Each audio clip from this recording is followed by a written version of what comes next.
যদি কারো কোনো বস্তুর আমার থেকেও বেশি প্রয়োজন বা খিদে থাকে, তবে সেই ওই বস্তুটির প্রকৃত অধিকারী।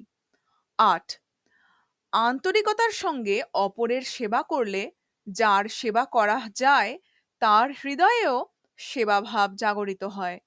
৯, সেব্যের হৃদয়ে সেবাভাব জাগরিত না হলে সাধকের বুঝতে হবে যে তার সেবায় কোনো ত্রুটি, অর্থাৎ নিজের জন্য কোনো আকাঙ্ক্ষা আছে।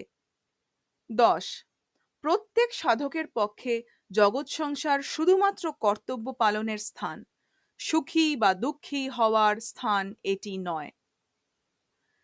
১১, সংসার সেবার জন্য সেবা করার সময় মনে সর্বপ্রথম সাধককে এই ভাব রাখতে হয় যে আমার দ্বারা কারও যেন কিছুমাত্র অহিত বা ক্ষতি না হয়। ১২, দুঃখী প্রাণীদের দেখে দুঃখিত হওয়া এবং সুখী প্রাণীদের